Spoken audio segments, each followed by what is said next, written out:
வணக்கம் அன்பு. இந்த அற்புதமான நேரலைக்கு வரக்கூடிய அனைத்து நல்ல உள்ளங்களுக்கும் வணக்கங்கள் மற்றும் வாழ்த்துக்கள்.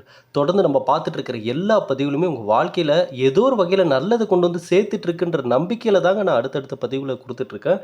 நீங்கள் கொடுத்த அன்பும் பேராதரவும் இன்றைக்கி நம்ம 10 லட்சம் சந்தாதாரர்களை தாண்டி வெற்றி நடை போட்டுட்ருக்கிறோன்னா அதுக்கு உங்களுடைய ஆதரவு தான் காரணம். அந்த வகையில் இந்த பதிவு விருச்சிக ராசிக்காரர்களுக்கான அற்புதமான ஒரு பதிவு. விருச்சிக ராசிக்காரர்களுக்கான பதிவை கொடுக்குறோன்னாவே நிறைய ரெஸ்பான்ஸ் நம்ம சேனலில் இருக்கும். ஏன்னா இந்த ராசிக்காரர்கள் நான் ஒவ்வொரு பதிவுலையும் சொல்கிறேன், எதிர்பார்ப்பு நிறைந்தவர்கள். சரிங்களா? தன் எதிர்காலத்திற்கான தேடல் அதிகமாக கொண்டவங்க. ஆகையால் இந்த பதிவு இந்த இறைவனுடைய அருளால் எல்லா விருச்சிக ராசிக்காரர்களுடைய பார்வையிலும் படும், பார்ப்பாங்க, கேட்பாங்க. இந்த நல்ல அதிர்வலைகளால் அவருடைய எதிர்காலத்தை நல்லபடியாக மாற்றிக்குவாங்க அப்படின்ற நம்பிக்கையில் இப்போ நம்ம இதற்கான பதிவுகளை தெரிஞ்சுக்குவோம். பார்க்குறதுக்கு முன்னாடி இந்த மூலிகை சாம்பிராணி கொடுத்தோம், மனசார கொடுத்தோம், நல்லதை நினச்சி கொடுத்தோம். நீங்களும் மனநிறைவோடு வாங்கிக்கிட்டீங்க. இன்றைக்கி தொடர்ந்து வாங்கிட்டு இருக்கீங்க. நல்லதை ஈர்த்து கொடுக்கக்கூடிய அந்த சக்தி வாய்ந்த மூலிகைகள் கொண்டு தயாரிக்கப்பட்ட இந்த சாம்பிராணி உங்களை வந்து சேருதுன்னாவே அதுக்கும் ஒரு காரணம் இருக்கும்ல. நல்லதை தேடுபவர்களுக்கு நல்லதே வந்து சேரும். சரிங்களா? வேணும்னு நினைக்கிறவங்க இந்த வாட்ஸ்அப் நம்பர் 9345397996 நம்பர் இருக்குது. இந்த நம்பருக்கு வாட்ஸ்அப் மெசேஜ் பண்ணி ஆர்டரை வந்து நீங்கள் கன்ஃபார்ம் பண்ணிக்கோங்க. சரிங்களா? இப்போது இந்த ஆவணி மாதம் எல்லாருமே எதிர்பார்த்துட்டு இருக்கிறோம். நல்லதை செய்வதற்கான ஒரு மாதம். ஆடி மாதம் முடிஞ்சு வெயிட் பண்ணிகிட்டு இருப்பாங்க. இந்த ஆவணி மாதத்தில் பல நல்லது பண்ணலாம் அப்படின்னு சொல்லிட்டு. விருச்சிக ராசிக்காரர்களுக்கு பொறுத்தளவுக்கு 9ஆம் இடத்தில் சுக்கிரன் அமரப் போகிறார். 7க்குரியவர் திருமணம், விரயஸ்தானத்தின் அதிபதியாக சுக்கிர பகவான் பாக்கியஸ்தானத்தில் அமர இருக்கார்.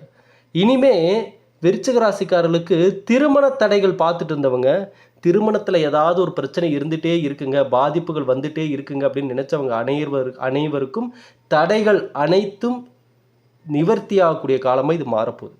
திருமண பேச்சுக்கள், சுபகாரியங்கள் நடக்க போகுது. இனிமேல் விருச்சிக ராசிக்காரர்கள் பெரும்பாலும் பாருங்கள், இந்த கல்யாணம் ஆகாமல் இருக்கிறவங்க ரொம்ப ஒரு டிப்ரெஷனுக்கே போயிடுவாங்க.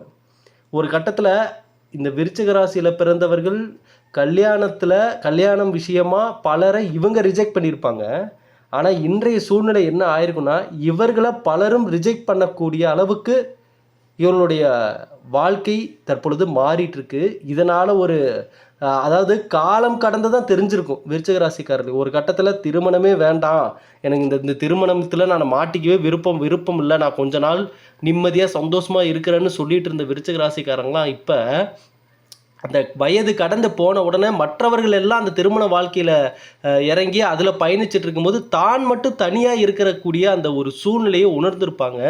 அந்த சூழ்நிலை அவங்க மனசை உறுத்த ஆரம்பிச்சிருக்கும். இப்போ தான் அவங்க யோசிப்பாங்க, நம்ம டைமை நிறையா வேஸ்ட் பண்ணிட்டோமோ அப்படின்ற ஒரு சூழ்நிலைக்கு போயிருப்பாங்க.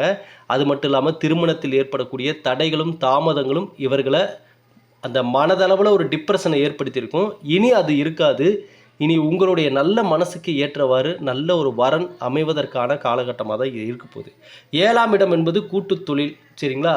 கூட்டு தொழில் செய்பவர்கள் இந்த காலகட்டம் பொறுத்தளவுக்கு பார்த்திங்கன்னா, பெரும்பாலும் விருச்சிக ராசிக்காரங்களுக்கு அந்த கூட்டு தொழில்னாவே என்னை பொறுத்தளவுக்கு ஓரளவுக்கு தான் அது செட் ஆகும். ஏன்னா முகத்துக்கு நேராக எந்த விஷயமா இருந்தாலும் ஓப்பனாக பேசக்கூடியவர்கள் விருச்சிக ராசிக்காரங்க.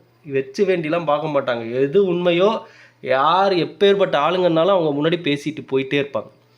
இதனால் இந்த சிம்ம ராசிக்காரங்களுக்கு எப்படி மறைமுக எதிரிகள், நேர்முக எதிரிகள் நிறைய பேர் இருப்பாங்களோ, அதே போல தான் விருச்சிக ராசிக்காரர்களுக்கு மறைமுக எதிரிகள், நேர்முக எதிரிகள் நிறைய பேர் இருப்பாங்க. ஏன், இவங்க வீட்டிலே கூட இவர்களுக்கு எதிர்கருத்துகள் கொடுக்கக்கூடிய நபர்கள் இருப்பாங்க கண்டிப்பாக. சரிங்களா? அப்படி அந்த கோபம், அதான் நான் சொல்கிறேன்ல, கோபம், முன்கோபம் அதிகமாக இருக்கும். அது தொடர்ந்து ஒருத்தர் தெரிஞ்சே வேணும்னே தவறுகள் செய்கிறாங்கன்னா இவங்க மன்னிக்கவே மாட்டாங்க, அது யாராக இருந்தாலும் சரி. அப்படிப்பட்ட விருச்சிக ராசிக்காரர்களுக்கு பாக்கியஸ்தானத்தில் சுக்கிரன் அமர்ந்திருப்பது நல்ல நண்பர்களை கிடைக்கக்கூடிய காலமட்டமாக இது இருக்கும். நான் குறிப்பிட்ட சில ராசிக்காரர்களுக்கு தான் நான் சில பதிவுகளை அந்த எச்சரிக்கையான ஒரு விஷயத்தை நான் சொல்லியிருப்பேன். என்னென்னா, அது குறிப்பாக அந்த சிம்மம், விருச்சிகம், கடகம், அப்புறம் பார்த்திங்கன்னா மேஷம், இந்த ராசிக்காரர்கள் எல்லாமே கூட பழகக்கூடிய நபர்களிடம் எப்போவுமே நீங்கள் யார் பக்கத்தில் இருக்கீங்கன்றதை நீங்கள் யோசிச்சுக்கணும். விருச்சிக ராசிக்காரர்களுக்கும் இது பொருந்தும். நீங்கள் யார் பக்கத்தில் இருக்கீங்க, எப்படிப்பட்ட நபர்கள் உங்கள் பக்கத்தில் இருக்காங்க, அப்படின்ற ஒரு விஷயத்த அப்பப்போ நீங்கள் அனலைஸ் பண்ணி வச்சுக்கிறது நல்லது. ஏன்னா நீங்கள் செய்யக்கூடிய செயல்பாடுகள், உங்களுடைய வேகமான வேலைகள், சிந்திக்கக்கூடிய திறன், உங்கள் கூட இருக்கிறவங்களே கூட ஒரு காலகட்டத்தில் உங்கள் மேலே பொறாமப்படக்கூடிய அளவுக்கு உங்களுடைய செயல்பாடுகள் இருக்கிறதுக்கு வாய்ப்புகள் இருக்குது. சரிங்களா? அதனால தான் சொல்கிறேன், விருச்சிக ராசியில் பிறந்தவர்கள் என்றைக்குமே நட்பு வட்டாரத்திலே ஆகட்டும், பழக்க வழக்கத்திலே ஆகட்டும், சொந்த பந்தங்களாகட்டும், அதிகமாக யார் உங்கள் பக்கம் இருக்காங்களோ, யார் கனெக்ட் ஆகுறாங்களோ, அவர்களை ஒரு வாட்டி நீங்கள் அனலைஸ் பண்ணி வச்சுக்கோங்க. அவர்கள் எப்படிப்பட்டவர்கள் உங்களால் முடிஞ்ச அளவுக்கு. ஏன்னா இங்கே யார் மனசுக்குள்ளே போய் என்ன இருக்குன்னு நம்மளால் கண்டுபிடிக்கவே முடியாது. யார் இங்கே என்ன நினைக்கிறாங்கன்னு அது கடவுளுக்கு தான் வெளிச்சம். சரிங்களா? ஆனால் ஒரு மனிதனாக நம்மளால் என்ன முயற்சி எடுக்க முடியுமோ, நம்மளால் எந்த அளவுக்கு ஒருத்தரை கணிக்க முடியுமோ, அனலைஸ் பண்ண முடியுமோ, அதை நம்ம தெரிஞ்சு வச்சுக்கிறது ரொம்ப ரொம்ப நல்லது. கணவன் மனைவியிடையே வாக்குவாதங்களை தவிர்ப்பது இந்த நேரத்தில் ரொம்ப முக்கியம். பெரும்பாலும் பாருங்கள், விருச்சிக ராசிக்காரங்க திருமணமானவர்கள் இந்த திருமண வாழ்க்கையில் வாக்குவாதங்கள், பேச்சு, சாதாரணமாக ஒரு பேச்சு ஆரம்பித்து சண்டையில் போய் முடியறதுன்றதெல்லாம் பெரும்பாலும் இவர்களுக்கு நடக்கும் இவங்க லைஃப்பில். அதையெல்லாம் ஃபேஸ் பண்ணி தான் இவங்க அடுத்த கட்டம் வருவாங்களே. அந்த சண்டை சச்சரவு இதை தாண்டி யார் ஸ்ட்ராங்காக வராங்களோ அவங்க அடுத்த கட்டத்துக்கு போயிடுவாங்க. ஏன்னா எந்த ராசிக்காரர்களாக இருந்தாலும் சரி, திருமண வாழ்க்கையில் இறங்கி பொதுவாக நான் சொல்கிறேன், இயற்கையாகவே நேச்சுரலாகவே ஒரு விஷயம் என்னென்னா, எப்பேற்பட்டவங்களாக இருந்தாலும் சரி, காதலித்து திருமணம் பண்ணவங்களாக இருந்தாலும் சரி, நிச்சயிக்கப்பட்ட திருமணமாக இருந்தாலும் சரி, திருமணத்திற்கு பிறகு ஒரு குறிப்பிட்ட காலகட்டத்தில் ஒரு ஒரு விரிசல் வரும், கண்டிப்பாக வரும். அது ஏதோ ஒரு ஏதோ ஒரு காரணமாக ஒரு வாக்குவாதமோ ஏதோ ஒரு விஷயம் வரும். அந்த கேப்பை, அந்த விரிசலை தாண்டிட்டாங்கன்னா அவங்கள யாரையும் பிரிக்கவே முடியாது. கணவன் மனைவியை பிரிக்கவே முடியாது யாராலையுமே. ஏன்னா அவங்க அந்த அண்டர்ஸ்டாண்டிங்க்கு, அந்த மெச்சூரிட்டிக்கு வந்துடுவாங்க. ஓகே, இவங்க இப்படி தான், நம்ம இப்படி தான் நடந்துக்கணும், நம்ம வாழ்க்கை இதை நோக்கி தான் பயணிக்குது, இதை நம்ம கரெக்டாக ஃபாலோ பண்ணால் நம்ம குடும்பம் அடுத்த நல்ல நிலைமைக்கு போகணுன்ற பல அனுபவங்கள் அந்த காலகட்டம் கொடுத்துரும். கரெக்டுங்களா?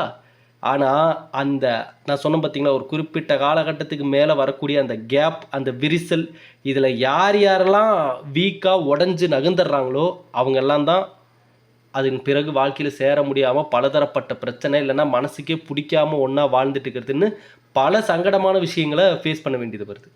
ஆகவே விருச்சிக ராசிக்காரர்களை பொறுத்தளவுக்கு திருமண வாழ்க்கை ரொம்ப ரொம்ப முக்கியம். உங்களுக்கு திருமண வாழ்க்கையை மட்டும் சரியாக அமைஞ்சிட்டாலே போதும், இழந்த பல விஷயத்தை உங்களால் மீண்டு கையில் பிடிச்சிடலாம், முன்னேற்றத்தை அடைஞ்சிடலாம். சரிங்களா? ஆகவே விருச்சிக ராசிக்காரர்கள் திருமணத்திற்கான ஒரு நேரமாக இது இருக்குது. நீங்கள் சரியாக அதற்கான எதிர்காலத்தை அமைச்சுக்கோங்க. ஏற்கனவே நம்ம சொல்லியிருந்தோம், அந்த கூட்டு தொழிலில் இருக்கிறவங்களுக்கு எல்லாமே இந்த வாக்குவாதங்கள் வராமல் நீங்கள் பார்த்துக்கணும். அது ரொம்ப கஷ்டம். கூட்டு தொழிலில் விருச்சிக ராசிக்காரங்க ஸ்டாண்டபிளாக அவங்க கூட இருந்து பண்ணுறதுன்றது கண்டிப்பாக ஒரு கட்டத்தில் அவங்களுக்கு அந்த சண்டை வாக்குவாதங்கள்ன்றதெல்லாம் ஒரு கட்டத்தில் வந்துடுது. சரிங்களா? இசை கலைத்துறையில் இருப்பவர்கள், இல்லை அதுக்கு இந்த துறைகளுக்குள் நுழைய வேண்டும் என்று நினைப்பவர்களுக்கு இந்த காலகட்டம் வாய்ப்புகள், பொன்னான வாய்ப்புகள் கிடைக்கும். கண்டிப்பாக யாரோ ஒரு முகம் தெரியாத நபர்கள் திடீர்னு ஒரு பழக்கம் ஏற்பட்டு கூட அதன் மூலமாக கூட இந்த துறைகளுக்குள் நீங்கள் காலடி எடுத்து வைக்கக்கூடிய வாய்ப்புகள் உருவாகும். அதை நீங்கள் சரியாக பயன்படுத்திக்கோங்க. சரிங்களா? அதே சுக்கிரன் தான் உங்களுக்கு 12க்கும் உரியவர். சுக்கிரன் பாக்கியஸ்தானத்தில் இருப்பது நல்ல அமைப்பு. வெளிநாடு போகணுன்னு நினைக்கிறவங்க, விருச்சிக ராசிக்காரர்களுக்கு வெளிநாடு போகணுங்க, வெளிநாட்டில் போய் நான் வேலை செய்யணும், சம்பாதிக்கணும்னு நினைக்கிறவங்களுக்கு இந்த காலகட்டம் அதற்கான காலகட்டமாக அமைய இருக்குது. சாதகமாக பயன்படுத்திக்கோங்க. விருச்சிக ராசிக்காரர்களை பொறுத்தளவுக்கு ஒரே ஒரு விஷயந்தான், காற்றுள்ள போதே தூற்றிக்கொள். அதுதான் எப்போ உங்களுக்கான அந்த ஃபேவரபுளான காலகட்டம் வருதோ அப்போ நீங்கள் உச்சத்துக்கு போய் உட்காந்துடணும். அந்த எண்ணங்கள், ஏன்னா நம்ம பல பதிவுகளில் சொல்லியிருக்கோம், அந்த பிரபஞ்சத்தோடு கனெக்ட் ஆகணுங்க அப்படின்னு சொல்லி. ஏன்னா இப்போ இந்த பதிவை பார்த்துட்டு இருக்கிறவங்க ஒவ்வொருத்தருக்கும் சுயஜாதகங்கள் இருக்கும், ஒவ்வொருத்தருக்கும் ஒரு வாழ்க்கை முறை இருக்கும், அதில் சில நல்லதும் இருக்கும், கெட்டதும் இருக்கும், எல்லாமே கலந்து தான் நம்மளுடைய லைஃப் இருக்குது. சரிங்களா? ஆனால் இதையெல்லாம் தாண்டி அந்த நல்லதை அடையணுன்றப்ப நமக்குள்ள ஒரு அதிர்வலைகளும் தேவைப்படுது. சரிங்களா? இது ஒன்றும் இல்லை, இப்போ விருச்சிக ராசிக்காரங்களுக்கு தெரியும் ஏன் இதை நான் சொல்கிறேன்ட்டு. அது சமீப காலமாக பாருங்கள், எந்த ஒரு விஷயத்தை எடுத்தாலும் அங்கே நீங்கன்னு போய் நிற்கிறப்போ ஒரு அலைச்சல் உண்டாகும், ஒரு தாமதம் உண்டாகும். அது நீங்கள் பார்த்துருப்பீங்க. கரெக்டுங்களா? அப்போது அந்த நேரம்தான் விருச்சிக ராசிக்காரங்க யோசிப்பாங்க, ஏன் நமக்கு மட்டும் இப்படி நடக்குது அப்படின்ற அந்த எண்ணம் இவர்களை அடிக்கடி இங்கே மனசுக்கு அந்த எண்ணங்கள் வந்துட்டு இருக்கும். குலதெய்வ வழிபாடு ரொம்ப ரொம்ப முக்கியம். சரிங்களா? அதே போல் இந்த காலகட்டம் வேலை மாற்றம், இடம் மாற்றம், தொழில் மாற்றம் இதில் ஏதாவது ஒன்று நடக்கிறதுக்கான வாய்ப்புகள் இருக்குது. சரிங்களா? ரியல் எஸ்டேட் துறையில் இருப்பவர்கள், இந்த காலகட்டத்தில் ரியல் எஸ்டேட் துறையில் இருப்பவர்களுக்கு புதிய நபர்களின் அறிமுகத்தால் சில நல்ல மாற்றங்கள் கிடைக்கிறதுக்கான வாய்ப்பும் இருக்குது. சரிங்களா? இந்த பயணம் செய்யும் பொழுது, ஒரு இடத்துலேருந்து இன்னொரு இடம் ட்ராவல் பண்ணும் பொழுது, நீங்கள் கொண்டு செல்லக்கூடிய உடைமைகளில் கவனத்தை செலுத்தணும். சரிங்களா? அதே போல் புதிய நபர்கள் பயணத்தின் போது புதிய நபர்களுடைய பழக்க வழக்கங்கள் ஏற்படுதுன்னா ரொம்ப கவனமாக இருக்கணும். நீங்கள் யார்கிட்டையும் அளவுக்கு மீறி எந்த விஷயத்தையும் இந்த நேரத்தில் ஷேர் பண்ண வேண்டாம். சரிங்களா? ஒவ்வொரு கிரக நிலையும் இங்கே ஒவ்வொரு மாற்றத்தை கொடுத்துக்கிட்டே தாங்க இருக்கும். இந்த வாரம், அடுத்த வாரம், ஒரு இன்னைக்கு, நாளைக்கு, அடுத்த மாதம், அடுத்த வருஷம்னு சொல்லி கிரகநிலைகள் மாற்றங்களை கொடுத்துட்டே இருக்கும். உங்களுடைய சுயஜாதகத்தில் தசாபுத்திக்கு தகுந்த மாதிரி பலன்களையும் நீங்கள் லைஃப்பில் ஃபேஸ் பண்ணிட்டு தான் இருப்பீங்க. ஆனால் எந்த காலகட்டமாக இருந்தாலும் நீங்கள், நான், உங்கள் நண்பர், சொந்த பந்தம் எல்லாரும் என்ன எதிர்பார்க்குறோம்?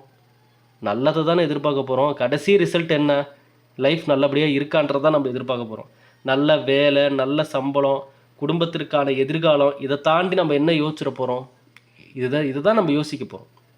அப்போ அதை கையில் பிடிக்க தான் இங்கே மனிதனுக்கு போராட்டமாக இருக்குது லைஃப்பில். கடைசி காலம் வரைக்கும் போராடி தான் ஒவ்வொன்றுமே கையில் பிடிக்கக்கூடிய சூழ்நிலை இருக்குது. அப்போ இந்த நேரத்தில் தான் உங்களுக்கு சில விஷயங்கள் உங்கள் காதுக்கு வந்து சேரணும். அப்படி வந்து சேருதுன்னா அதுக்கு தகுதியான நபராக நீங்கள் இருக்கீங்கன்னு தான் அர்த்தம். ஒன்றும் இல்லை, உங்கள் வாழ்க்கையில் அடுத்து என்ன நடக்கணுன்றதை நீங்கள் நிர்ணயம் பண்ணணும். அடுத்து என் லைஃப்பில் இந்த நல்லது நடக்கணும்பா. ஏன் தெரியுங்களா இதை நீங்கள் நிர்ணயம் பண்ணணும்னு சொல்கிறேன்? ஐயா, நம்ம வாழ்க்கை மற்றவர்களை நம்பி இருக்குது அப்படின்னா அவங்க சொல்கிறதா நம்ம லைஃப்பில் நடக்குன்ற மாதிரி இருக்கும்.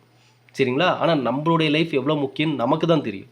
அப்போ அடுத்து என்ன நடக்கணுன்றதை நம்ம நிர்ணயம் பண்ணுவோம். ஏன்னா நம்ம லைஃபுக்கு நம்ம அடுத்து என்ன நிர்ணயம் பண்ணுவோம்? நல்லதை தான் நிர்ணயம் பண்ணுவோம். நம்ம லைஃப்பில் நாளைக்கு நான் வண்டியில் போகிறப்ப கீழே விழுகணும் அப்படின்னு யார் நினைப்பா? யாரும் நினைக்க மாட்டாங்க. சரிங்களா? அப்போ உங்கள் வாழ்க்கைக்கு நல்லது நீங்கள் தான் யோசிப்பீங்க. இங்கே வெளியிலேருந்து வந்து யாரும் உங்களுக்கு யோசித்து உங்கள் வாழ்க்கையில் அடுத்து நல்லது இது நடக்கணும்னு அக்கறையாக பக்கத்தில் நின்று கைப்பிடிச்சி கூட்டிகிட்டு போகிற நபர்கள்லாம் இங்கே மிக மிக குறைவு. பெரும்பாலும் இல்லை அப்படிலாம் யாரும். அப்போ நீங்கள் தான் நிர்ணயம் பண்ணணும். அடுத்து உங்கள் லைஃப்பில் அடுத்து இதுதான் நடக்கணும், நாளைக்கு எனக்கு இந்த விஷயம் நடக்கணும், அடுத்த வருஷம் எனக்கு இந்த வேலை கிடைக்கணும், இந்த இடம் நான் போகணும் அப்படின்ற இந்த நல்ல நல்ல செயல்கள், நல்ல நல்ல எதிர்காலத்திற்கான அந்த கணிப்புகளை நீங்கள் இந்த பிரபஞ்சத்துக்கு அனுப்பணும். இதை நான் ஒவ்வொரு பதிவுகளையும் கேட்டுக்கிறேன். அவ்வளோதான். கிட்டத்தட்ட 11 இப்போ நம்ம கேட்டுட்டோம். இன்னும் ஒரு ராசிக்காரங்களுக்கு மட்டும் கேட்கணும். தனுசு ராசிக்காரர்களுக்கு மட்டும் நம்ம ஒரு பதிவின் மூலமாக கேட்க வேண்டியது இருக்குது. மீதி எல்லா உங்களோட சேர்த்து எல்லா ராசிக்காரர்களுக்குமே நம்ம கேட்டாச்சு. என்ன கேட்டோம்? அதிகாலையில் 3 மணிலேருந்து காலை 6 மணிக்குள்ளே தானாக விழிப்பு வருதா? நீங்கள் தானாக எழுந்து உட்காடுறீங்களா? அலாரமே இல்லாமல் எழுந்து எதுக்கு எழுந்திருக்கணும்னே தெரியாமல் நம்ம எந்திரிச்சிட்டோமேன்னு என்னைக்காவது நீங்கள் யோசிச்சிருக்கீங்களா? இதை நான் எல்லா ராசிக்காரர்களுக்கு கேட்டுட்ருக்கேன். எல்லாரும் கொடுக்கக்கூடிய பதிலையும் நான் நோட் பண்ணிட்டு தான் இருக்கேன். சரிங்களா? அப்போ இந்த பதிவின் மூலமாக விருச்சிக ராசிக்காரர்களுக்கும் நான் கேட்டுக்கிறேன். நீங்கள் சொல்லுங்கள் அன்பு உள்ளங்களே, நீங்கள் நல்லது எதிர்பார்க்கக்கூடிய நபர். உங்களால் 100 குடும்பங்களை உங்களால் வாழ வைக்க முடியும். அந்தளவுக்கு ஆளுமை திறன் கொண்டவங்களும் நீங்கள் தான். சரிங்களா? அப்போ நீங்கள் சொல்லுங்கள், அதிகாலை பொழுது திடீர்னு எந்திரிச்சு உட்காடுறீங்களா அலாரமே இல்லாமல்? அப்படின்றத இந்த கமெண்ட் செக்ஷனில் மறக்காமல் சொல்லுங்கள். இன்னும் அந்த ஒரு ராசிக்காரங்க அடுத்த பதிவில் தனுசு ராசிக்காரர்களுக்கான அந்த விஷயத்தை பார்க்கும்போது கேட்டுட்டு அதுக்கு அடுத்து வரக்கூடிய ஒவ்வொரு பதிவுகளையும் ஏன் நீங்கள் அந்த டைமில் எந்திரிச்சிங்க, இனி உங்கள் வாழ்க்கையில் ஏற்படக்கூடிய மாற்றத்தை எப்படி நல்லபடியாக மாற்றிக்கணும், அந்த நேரத்தை நீங்கள் எப்படி பயன்படுத்தணுன்ற அந்த ரகசியங்களை நான் அடுத்தடுத்த பதிவுகளில் கொடுக்க போகிறேன். அதனால் இனி வரக்கூடிய ஒரு பதிவை கூட மிஸ் பண்ணாதீங்க. ஏன்னா இங்கே மனிதன் எதிர்பார்ப்பது ஒன்று தான், நல்ல எதிர்காலம் மட்டும்தான். அதனால் இன்றைக்கி நீங்கள் எதை தேடுறீங்க, எதை பார்க்குறீங்க, எதை செய்கிறீங்க, இதெல்லாம் தான் நாளைக்கு உங்கள் லைஃப்பாக மாறப்போகுது. அதில் எந்த மாற்றமும் வேண்டாம். சரிங்களா? இன்றைக்கி நீங்கள் கஷ்டம், கவலை, எனக்கு கடன் பிரச்சனை அப்படின்னு அதை நினச்சே இன்றைக்கி நீங்கள் ஒரு மூலையில் முடங்கி கிடக்குறீங்கன்னா நாளைக்கு அதுதான் திரும்ப உங்களை நோக்கி வரப்போகுது. சரிங்களா? இல்லை, எனக்கு இனிமேல் என் லைஃப்பில் பிரச்சனை கிடையாது, கஷ்டங்கள் கிடையாது, துயரங்கள் கிடையாது, இனி நான் பிரகாசமான வாழ்க்கை வாழ போகிறேன்னு எழுந்து வந்தீங்க அப்படின்னா நாளைக்கு அதுதான் நீங்கள் கிடைக்க போகுது. உங்களுக்கு பிரகாசமான வாழ்க்கை தான் அமையப்போகுது. இங்கே நீங்கள் எதை தேடுறீங்களோ அதுதான் கிடைக்கும். ஆகவே விருச்சிக ராசிக்காரர்களுக்கு இந்த பதிவு உங்கள் கண்ணில் பட்டதும் இந்த பிரபஞ்சத்தினுடைய ஈர்ப்பு விதியால் தான், ஈர்ப்பு சக்தியால் தான். சரிங்களா? இந்த யூனிவர்ஸோடைய அந்த வைப்ரேஷன் தான். இல்லாமல் இது நடக்குமா சொல்லுங்கள்? காரணம் இல்லாமல் ஏதாவது நடக்குமா? இப்போ ஒன்றும் இல்லை, அலாரம் அடித்தா நம்ம எந்திரிக்கிறோம். உங்கள் பேரை சொல்லி யாராவது கூப்பிட்டா திரும்பி பார்க்குறீங்க, சரிங்களா?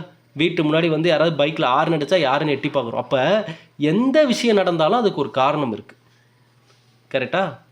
அதுக்காக தான் நம்ம அது என்னன்னு போய் பார்க்குறோம். அதே போல் தான் நீங்கள் அதிகாலை சும்மா ஏன் எந்திரிக்கணும்? நீங்கள் திடீர்னு எதுக்கு தூக்கம் கலையணும்? அப்போ எதனால் எழுந்து உட்காடுறீங்க அப்படின்ற ஒரு கேள்வி அந்த இடத்துல வருதில்ல? அந்த கேள்விக்கான ஒரே விடை யூனிவர்ஸாக தான் இருக்கும், பிரபஞ்சமாக தான் இருக்கும். ஏன்னா அந்த நேரம் பிரபஞ்சத்திற்கான சக்தி வாய்ந்த நேரம். அந்த நேரத்தில் உதிக்கக்கூடிய எண்ணங்கள், செய்யக்கூடிய செயல்கள், நீங்கள் என்னென்ன விஷயத்தை அந்த நேரத்தில் முடிவு பண்ணுறீங்களோ அதெல்லாம் தான் உங்கள் எதிர்காலமாக மாறப்போகுதுன்றதை நீங்கள் மறந்துடாதீங்க. ஆகவே இந்த பதிவை பார்த்த நண்பர்கள், உங்கள் நண்பர்கள், உறவினர்கள் எல்லாருக்குமே இந்த பதிவை ஷேர் பண்ணுங்கள். விருச்சிக ராசிக்காரர்கள் இந்த ஆவணி மாதம் எப்படி இருக்குன்றதையும் நம்ம சொல்லியிருக்கோம். அதை எல்லாமே ஃபாலோ பண்ணுங்கள். குலதெய்வ வழிபாடை மேற்கொள்ளுங்கள், முருகன் வழிபாட்டை மேற்கொள்ளுங்கள். அதே போல் மனதில் நல்லதை விதைங்க. நம்ம 24 மணி நேரம் வழிபாடுகளே பண்ணிட்டு இருந்தாலும் நம்மளுக்கு எப்படி மாற்றம் கிடைக்கும் சொல்லுங்கள்? நம்மளுடைய முயற்சிகளும் இருக்கணும்.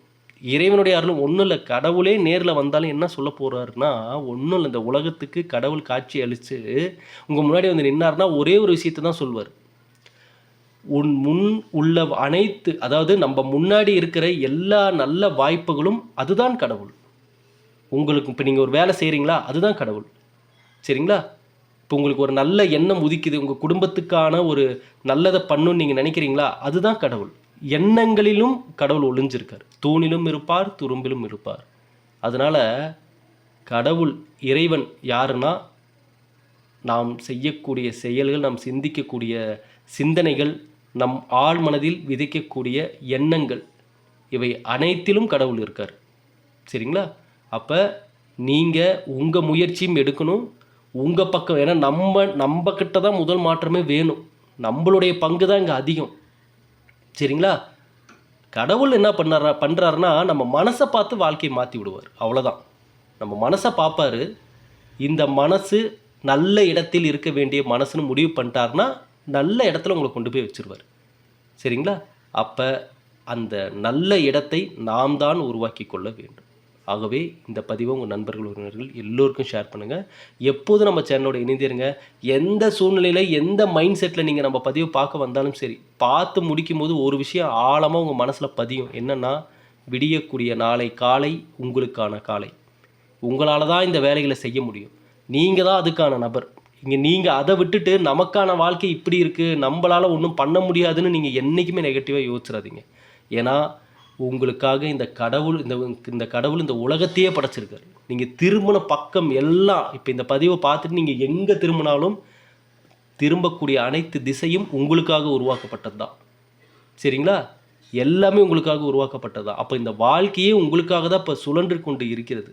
அப்போ அதை நீங்கள் கையில் பிடிங்க, அதை நீங்கள் நல்லபடியாக அமைச்சுக்கோங்க, சரிங்களா? இங்கே வெறும் ராசி பலன், கிரகங்களின் பலன்கள் மட்டும் தெரிஞ்சுக்கிட்டால் போதாது. அதை தாண்டி வாழ்க்கையின் நடைமுறைக்கான சில விஷயங்களை இங்கே நீங்கள் எப்போ தெரிஞ்சுக்கிறீங்களோ, எப்போ சில விஷயங்கள் உங்களுக்கு உங்கள் காதுக்கு வருதோ, உங்கள் கண்களில் படுதோ, அன்னைக்கு உங்கள் வாழ்க்கை நல்லபடியாக மாறும். இனி யாவும் நல்லதே நடக்கட்டும். மீண்டும் அடுத்த பதிவில் சந்திக்கிறேன். நன்றி, வணக்கம்.